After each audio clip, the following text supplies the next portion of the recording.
Mail-order husband. Arrived in rags, but the rancher's daughter saw his worth and married him. The train screeched into Stillwater with a hiss of steam and the slow grind of iron on rusted rails. Maggie Rayner stood at the far end of the platform, her boots planted firm on the warped wood, the hem of her riding skirt brushing dust that never quite settled in this town. The sun beat down, unrelenting. She squinted into the cloud of smoke rising from the locomotive, heart pounding beneath her corset. It was Texas, spring of 1869, 4 years after the war ended, but not far enough for anyone to forget. The land was lean, the men fewer, and those who returned carried ghosts in their eyes instead of gold in their hands. She had dressed carefully, neat but not desperate, practical but not plain. Her father always said first impressions mattered, but this wasn't about impressions, it was survival. He was waiting for Eli Turner, the man who'd answered her letter. A mail-order husband, not a romantic notion, a necessity. The Rayner ranch was bleeding, crops thin, fences worse, and the cattle? Half what they used to be. Alone, she could not hold it. With a partner, maybe. So she'd written, and he had replied. His letters were brief but earnest. "I am a man of the land," he'd said. "I do not speak much, but I work hard. I have no family, only hands, and the will to put them to use." She had imagined someone quiet but strong, worn perhaps, but honorable, a man shaped by storms, but not broken by them. And then he stepped off the train. He was taller than she expected, but far thinner, gaunt, really. His coat hung off him like a scarecrow's, boots split at the seams, hair shaggy, beard uneven, a satchel slung over one shoulder. That was all. But what struck her most were his eyes, not empty, but hollowed out, like someone who had looked at too many graves and forgotten what life was supposed to feel like. He spotted her at once and walked toward her with no hesitation. She took a step back without meaning to. He stopped 2 feet from her. "Maggie Rayner?" he asked, voice low, raspy. She blinked. "Good Lord! You're Eli Turner?" He nodded once, eyes dropping. Around them, townsfolk paused their errands, casting glances over crates and baskets. She heard the murmurs. A man near the water pump muttered, "Looks like he crawled out of a grave." A woman whispered to her friend, "She wrote to that?" Maggie flushed. Embarrassment, anger, maybe fear. This man, this ragged stranger, was not the man from her letters. She opened her mouth, closed it again. The silence between them stretched painfully. She looked him over once more. His hands were rough, cracked, scars visible across the knuckles, his posture straight, but as if he had to remind himself to stand tall.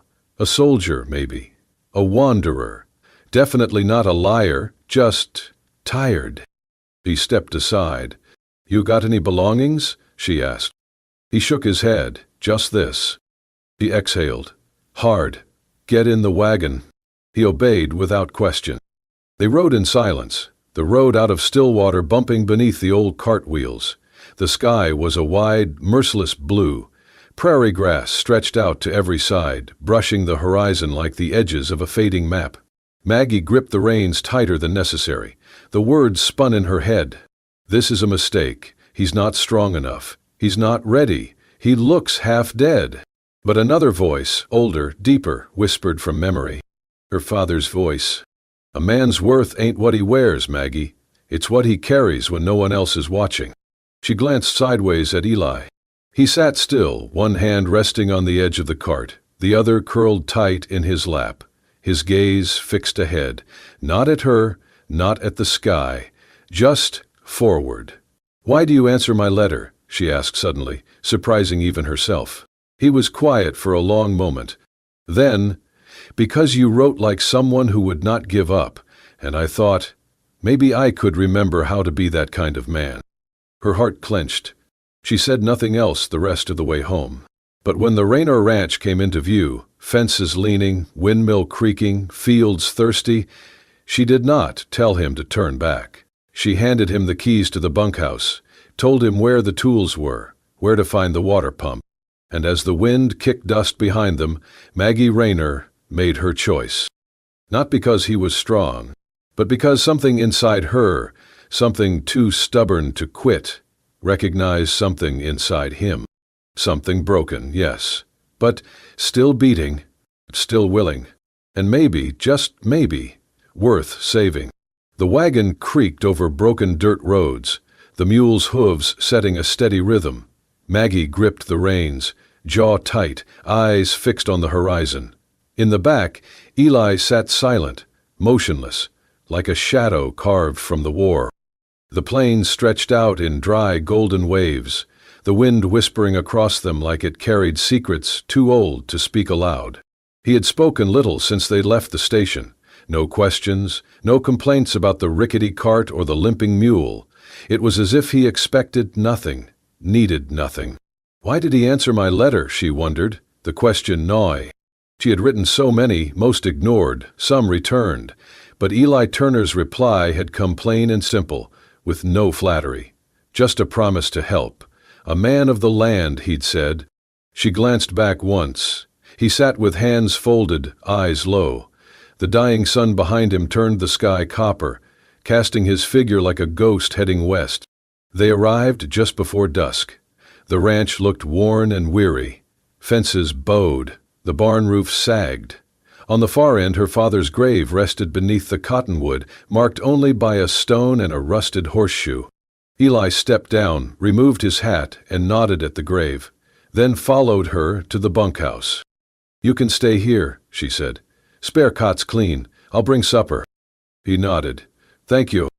Later that night, after stew and silence, Maggie lay in bed, wide awake. The wind tapped the windows like uncertain fingers. The quiet was too loud. Who is he? What is he hiding? She thought. What kind of man carries nothing, but moves like he has walked through fire? Restless, she rose, wrapped herself in a shawl, and padded barefoot to the bunkhouse. The lamp inside was cold. Eli slept, his back to the room. At the foot of the cot sat his small satchel. Just one look, she told herself. Just to understand. She opened it slowly. Inside, folded clothes, a battered canteen, and, beneath a shirt, a bundle wrapped in oilcloth. She unwrapped it. Letters, her letters. Every envelope opened, the pages inside carefully kept, their edges smoothed.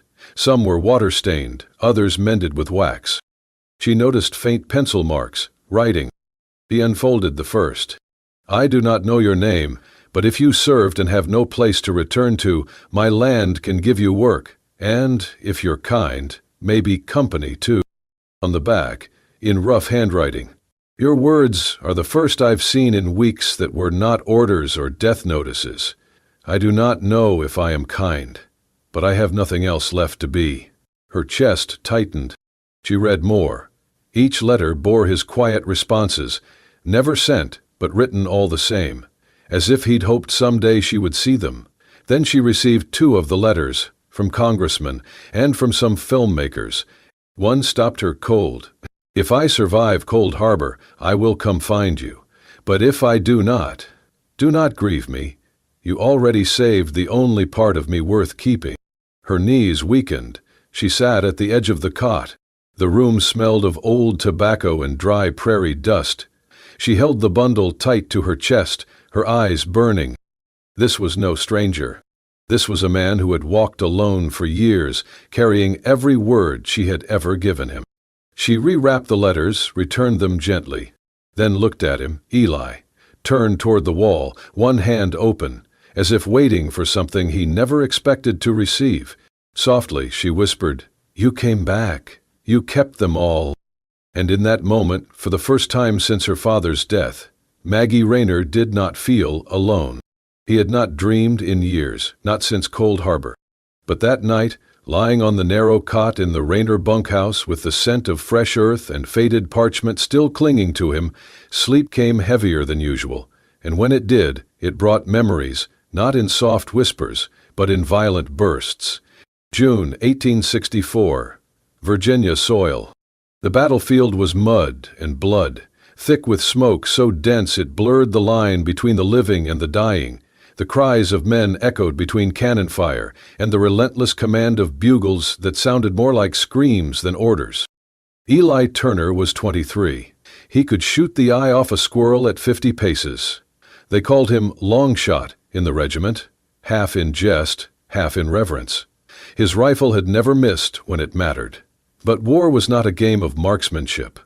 It was a graveyard for men who carried more than bullets. His older brother Isaac had stood beside him in every battle until Cold Harbor. That morning they had crouched behind a tangle of Confederate earthworks, the sun already too hot for May, their uniforms soaked in sweat and gunpowder.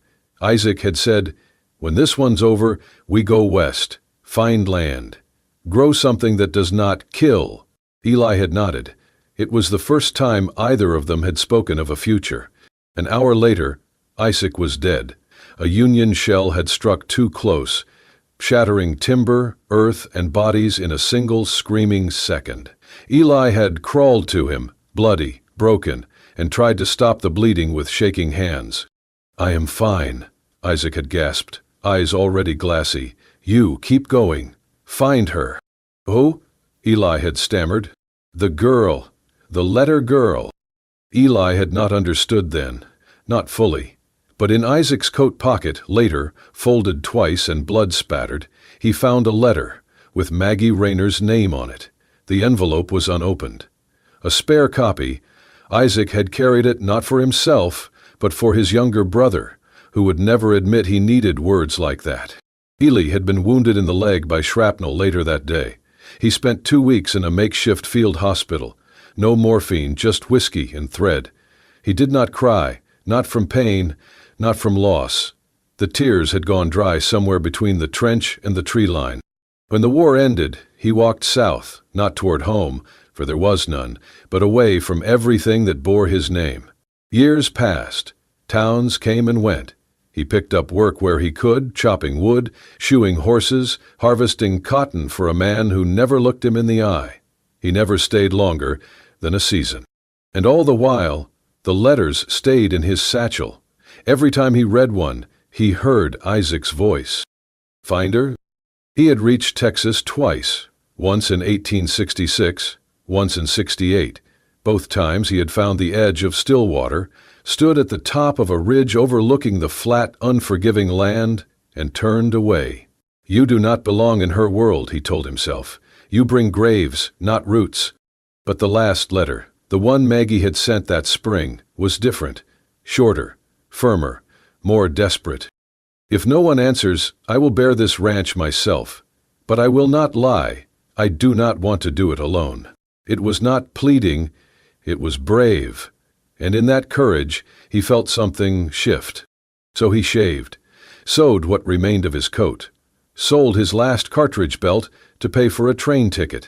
And he came, not because he believed he deserved her, but because Isaac had died believing he did, and because some ghosts do not rest until they have seen the light they died dreaming of. Mornings came early on the Rayner Ranch. Before the sky blushed with light, the rooster crowed and the cattle stirred. Maggie had always been the first to rise, until Eli. Each morning now she stepped outside with a tin mug of chicory brew to find him already working. He never asked where things were. He found them. The axe to the stump, the pitchfork to the haystack, the shovel to the trough. He spoke little. Not from coldness. Words seemed heavy for him, like stones long carried. But his hands said everything. When she offered him gloves, he only replied, "Need to feel what I am fixin'." She watched from the kitchen window sometimes. He worked with quiet precision, as though every broken thing could be healed if handled gently enough. Still, the town whispered. "That your new husband?" one woman at the mercantile asked with a smirk, eyes flicking to Eli's worn boots. "Looks more like charity than marriage," another muttered. Maggie ignored them, but she heard. The worst came from Luther Baines, the rancher's son who had once proposed to her. Twice. Rayner land used to mean something, he sneered one afternoon at the corral. Now it's run by a girl and a ghost. Eli heard. But he kept hammering fence posts, one by one, like the insult didn't reach him. Then came the storm.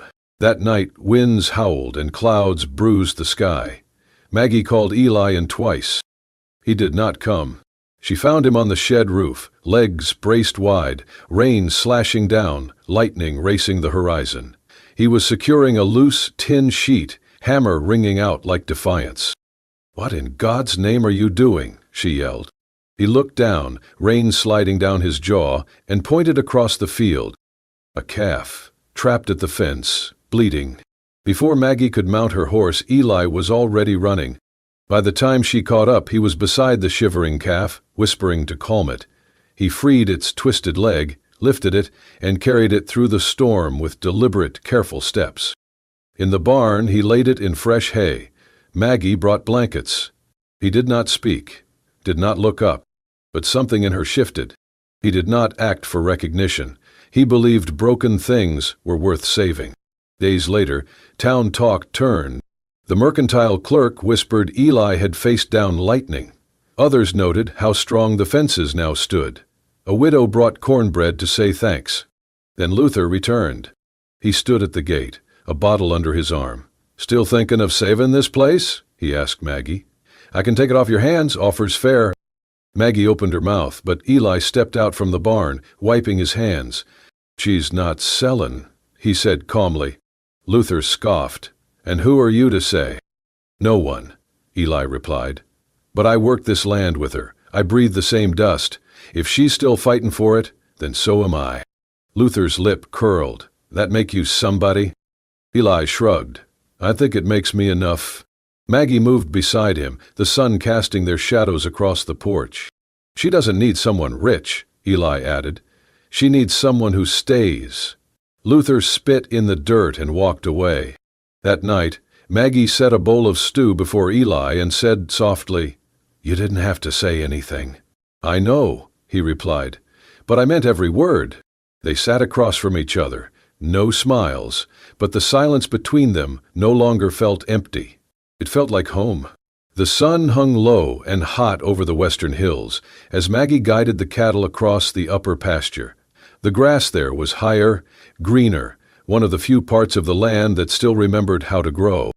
Eli rode a few paces behind her, quiet as always, his eyes scanning the ridge.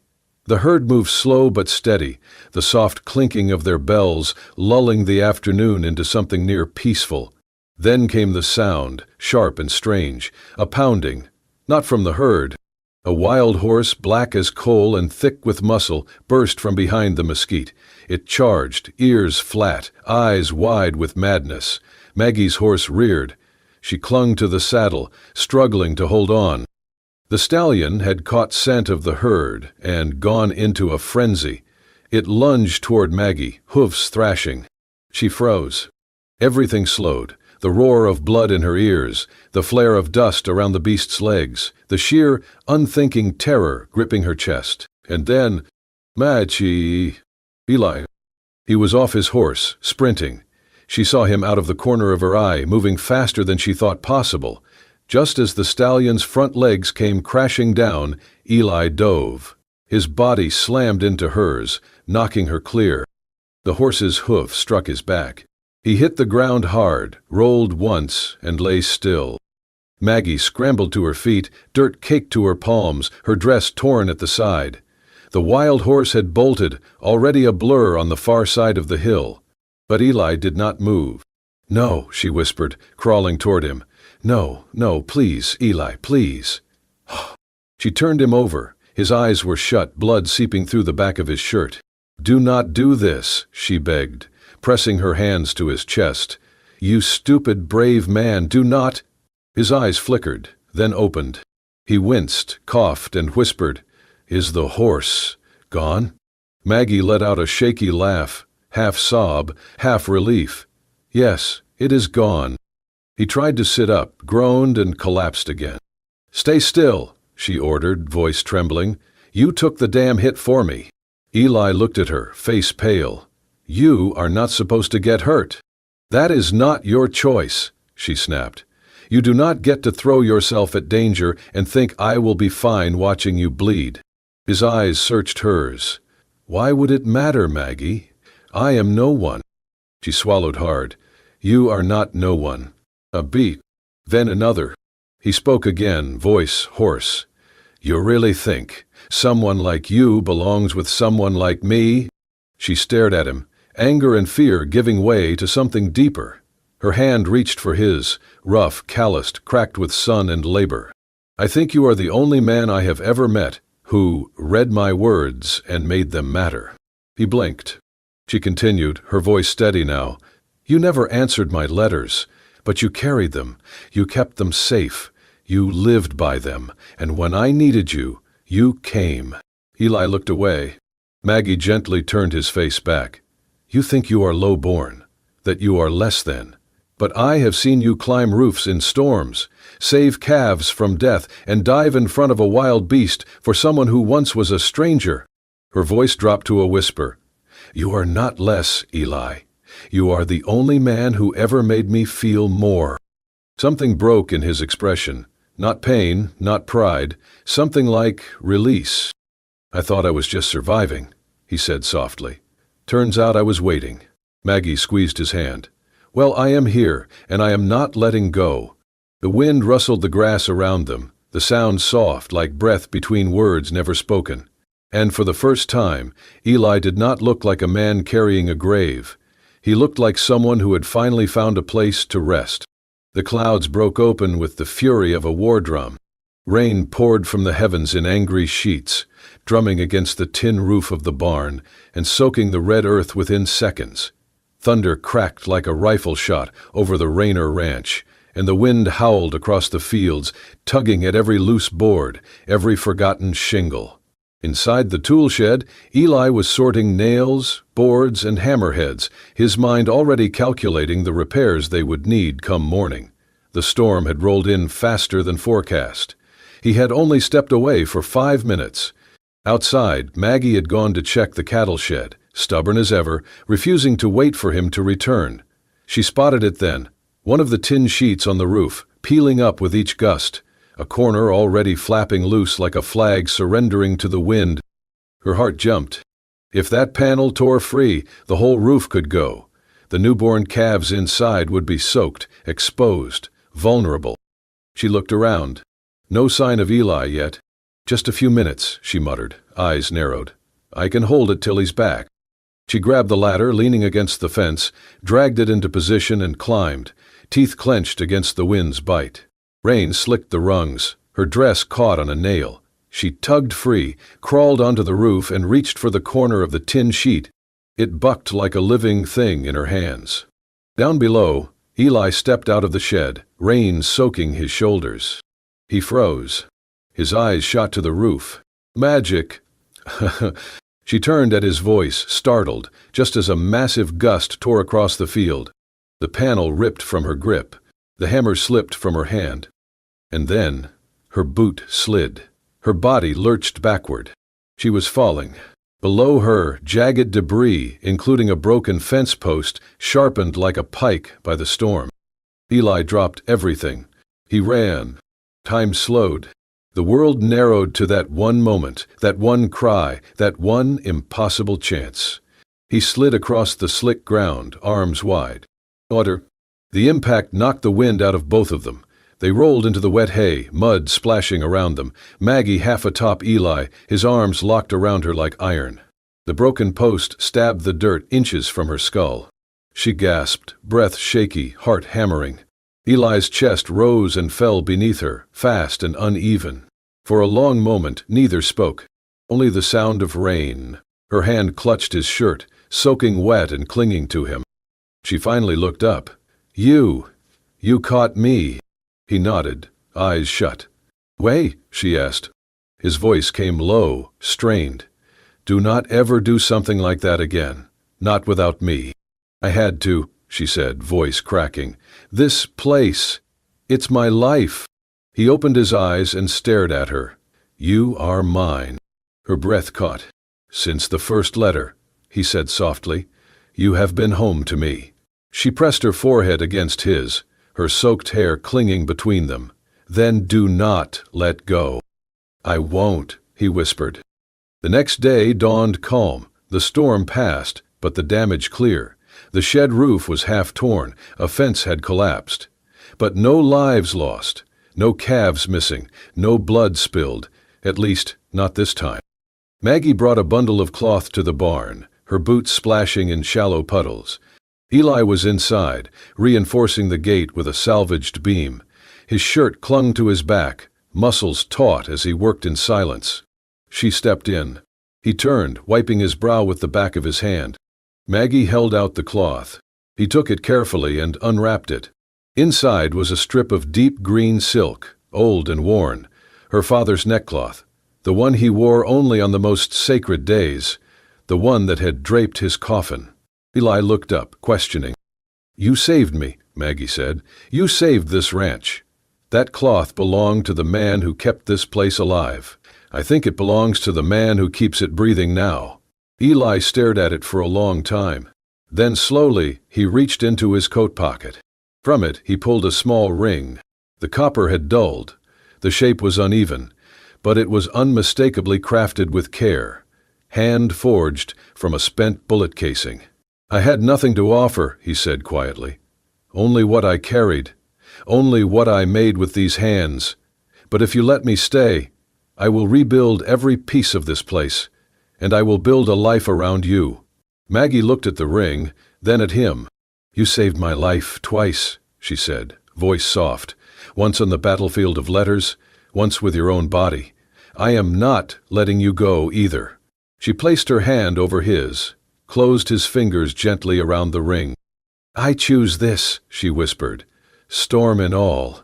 And just like that, something unspoken was sealed.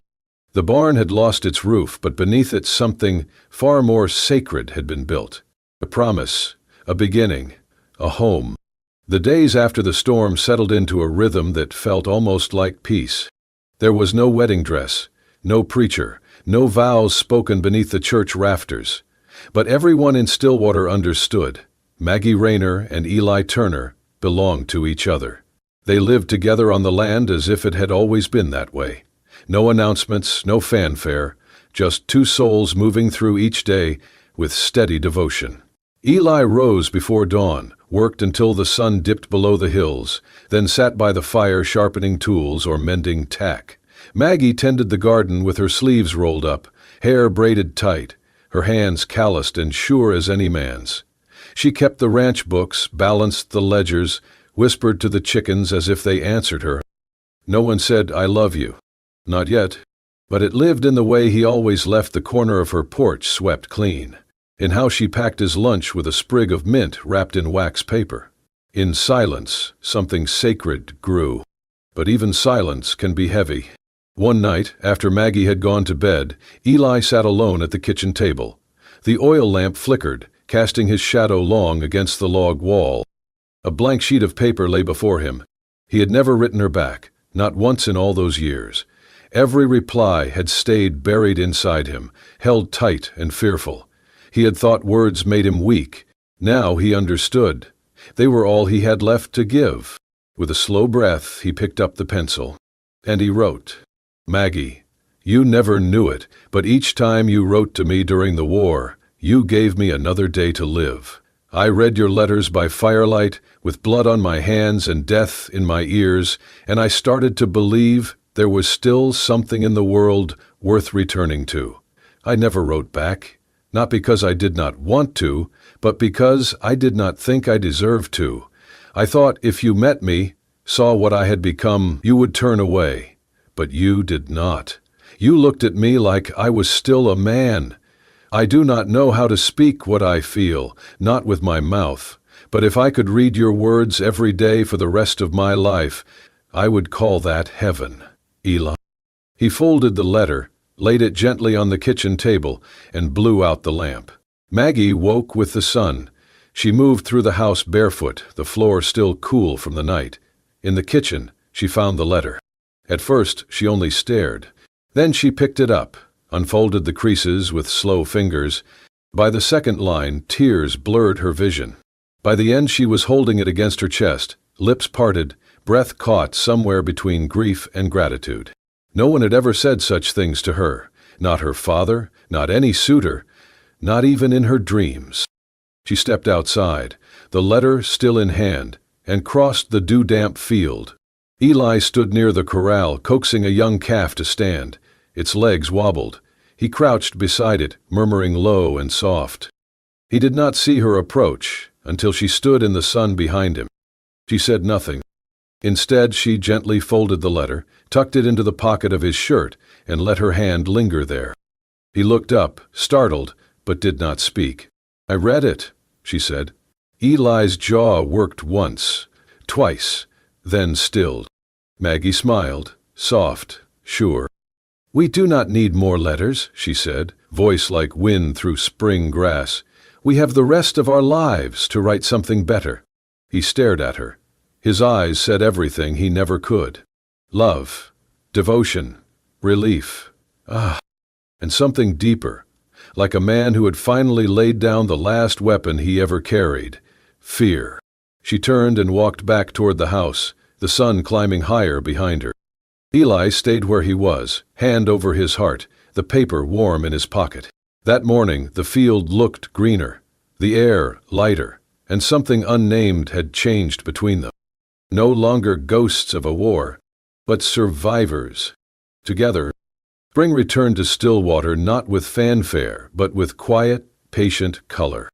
The Rayner Ranch, once brittle with drought and silence, now breathed.